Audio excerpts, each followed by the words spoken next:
Chapter 63. Fatality. Scarcely had D'Artagnan uttered these words when a ringing and sudden noise was heard resounding through the felucca, which had now become dim in the obscurity of the night. "That, you may be sure," said the Gascon, "means something." They then at the same instant perceived a large lantern carried on a pole appear on the deck, defining the forms of shadows behind it. Suddenly a terrible cry, a cry of despair, was wafted through space, and as if the shrieks of anguish had driven away the clouds, the veil which hid the moon was cleated away and the grey sails and dark shrouds of the felucca were plainly visible beneath the silvery light. Shadows ran, as if bewildered, to and fro on the vessel, and mournful cries accompanied these delirious walkers. In the midst of these screams they saw Mordaunt upon the poop with a torch in hand. The agitated figures, apparently wild with terror, consisted of Groslow, who at the hour fixed by Mordaunt had collected his men and the sailors.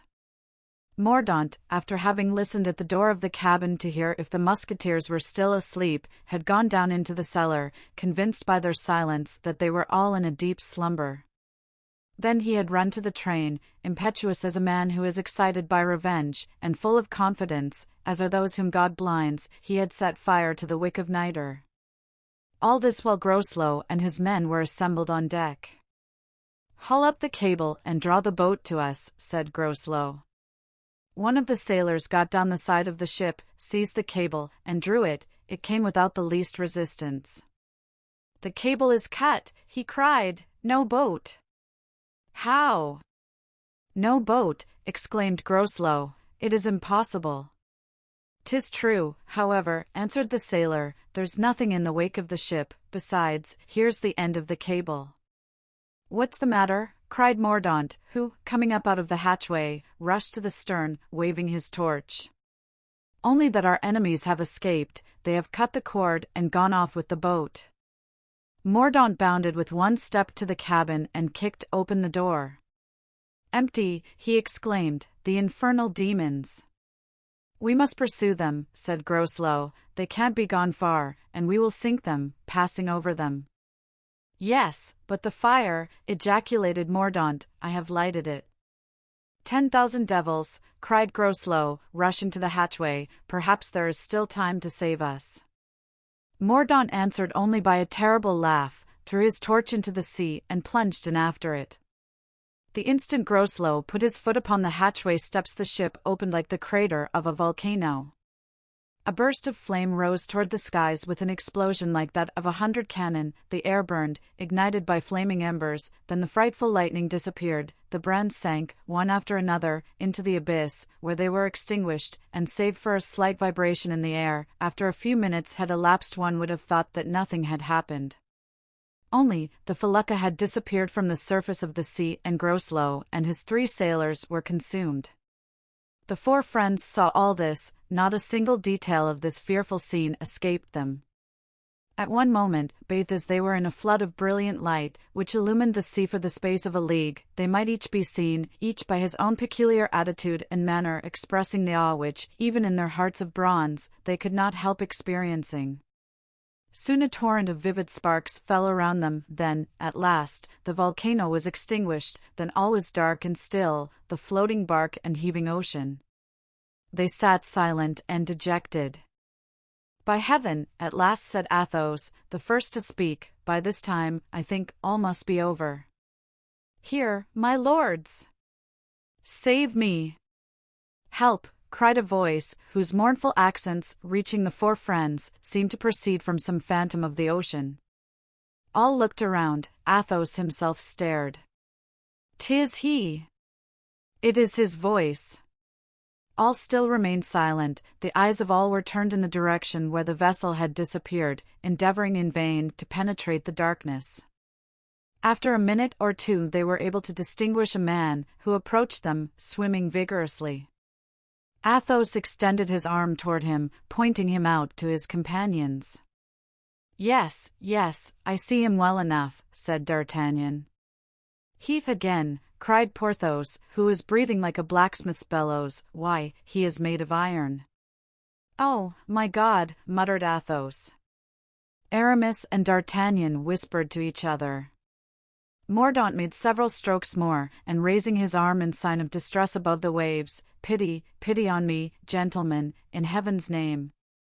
My strength is failing me, I am dying." The voice that implored aid was so piteous that it awakened pity in the heart of Athos. "Poor fellow!" he exclaimed.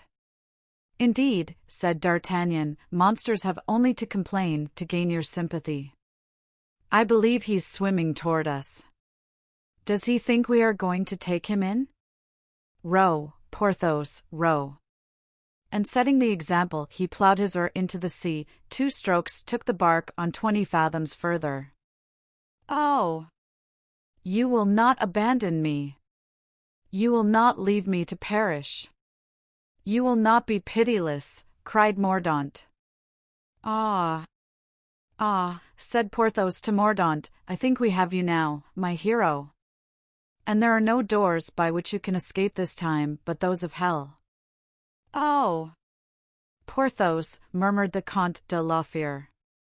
"Oh, pray, for mercy's sake, don't fly from me."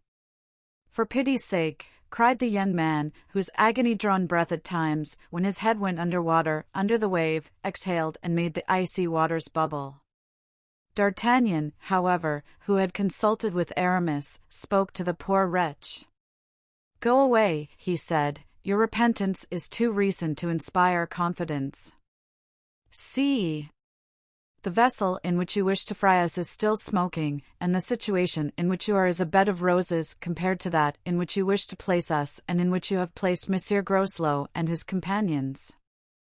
"Sir," replied Mordaunt, in a tone of deep despair, "my penitence is sincere. Gentlemen, I am young, scarcely 23 years old. I was drawn on by a very natural resentment to avenge my mother. You would have done what I did." Mordaunt wanted now only 2 or 3 fathoms to reach the boat, for the approach of death seemed to give him supernatural strength. "Alas," he said, "I am then to die? You are going to kill the son, as you killed the mother. Surely, if I am culpable and if I ask for pardon, I ought to be forgiven." Then, as if his strength failed him, he seemed unable to sustain himself above the water, and a wave passed over his head, which drowned his voice. "Oh! This is torture to me," cried Athos. Mordaunt reappeared. "For my part," said D'Artagnan, "I say this must come to an end, murderer, as you were, of your uncle. Executioner, as you were, of King Charles. Incendiary! I recommend you to sink forthwith to the bottom of the sea, and if you come another fathom nearer, I'll stave your wicked head in with this oar." "D'Artagnan! D'Artagnan!" cried Athos, "my son, I entreat you, the wretch is dying, and it is horrible to let a man die without extending a hand to save him. I cannot resist doing so, he must live." "Zounds," replied D'Artagnan, "why don't you give yourself up directly, feet and hands bound, to that wretch? Ah! Comte de la Fère, you wish to perish by his hands. I, your son, as you call me, I will not let you." 'Twas the first time D'Artagnan had ever refused a request from Athos. Aramis calmly drew his sword, which he had carried between his teeth as he swam. "If he lays his hand on the boat's edge, I will cut it off, regicide that he is." "And I," said Porthos. "Wait." "What are you going to do?" asked Aramis. "Throw myself in the water and strangle him." "Oh, gentlemen," cried Athos, "be men. Be Christians. See! Death is depicted on his face. Ah! Do not bring on me the horrors of remorse. Grant me this poor wretch's life." "I will bless you, I am dying," cried Mordaunt, "come to me. Come to me." D'Artagnan began to be touched.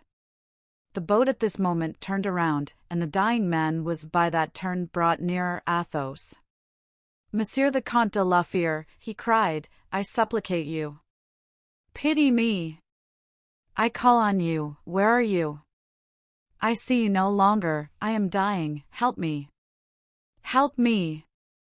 Here I am, sir, said Athos, leaning and stretching out his arm to Mordaunt with that air of dignity and nobility of soul habitual to him. Here I am, take my hand and jump into our boat.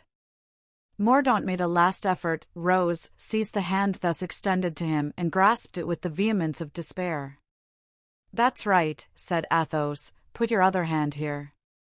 And he offered him his shoulder as another stay and support, so that his head almost touched that of Mordaunt, and these two mortal enemies were in as close an embrace as if they had been brothers. Now, sir, said the Count, you are safe, calm yourself. Ah! My mother, cried Mordaunt, with eyes on fire, with a look of hate impossible to paint, I can only offer thee one victim, but it shall at any rate be the one thou wouldst thyself have chosen. And whilst D'Artagnan uttered a cry, Porthos raised the oar, and Aramis sought a place to strike. A frightful shake given to the boat precipitated Athos into the sea, whilst Mordaunt, with a shout of triumph, grasped the neck of his victim, and in order to paralyze his movements, twined arms and legs around the musketeer. For an instant, without an exclamation, without a cry for help, Athos tried to sustain himself on the surface of the waters, but the weight dragged him down. He disappeared by degrees. Soon nothing was to be seen except his long, floating hair. Then both men disappeared, and the bubbling of the water, which, in its turn, was soon effaced, alone indicated the spot where these two had sunk.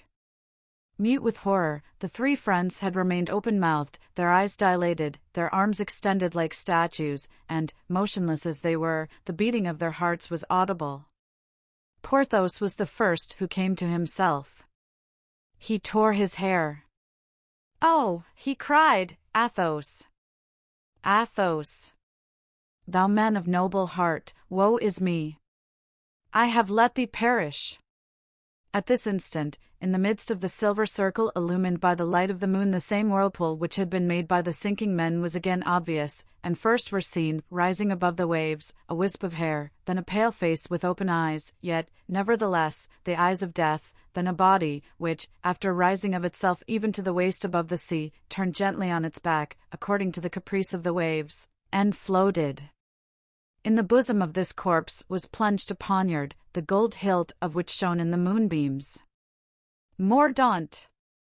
Mordaunt!" cried the three friends, "'tis Mordaunt!" "But Athos!" exclaimed D'Artagnan.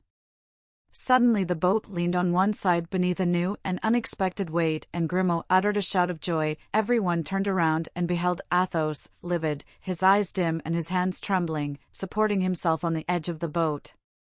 8 vigorous arms lifted him up immediately and laid him in the boat, where directly Athos was warmed and reanimated, reviving with the caresses and cares of his friends, who were intoxicated with joy. "You are not hurt?" asked D'Artagnan. "No," replied Athos, and he. "Now we may say at last, thank heaven. He is really dead. Look," and D'Artagnan, obliging Athos to look in the direction he pointed, showed him the body of Mordaunt floating on its back, which, sometimes submerged, sometimes rising, seemed still to pursue the four friends with looks of insult and mortal hatred. At last he sank. Athos had followed him with a glance in which the deepest melancholy and pity were expressed. "Bravo! Athos!" cried Aramis, with an emotion very rare in him. "A capital blow you gave," cried Porthos. "I have a son." "I wish to live," said Athos. "In short," said D'Artagnan, "this has been the will of God."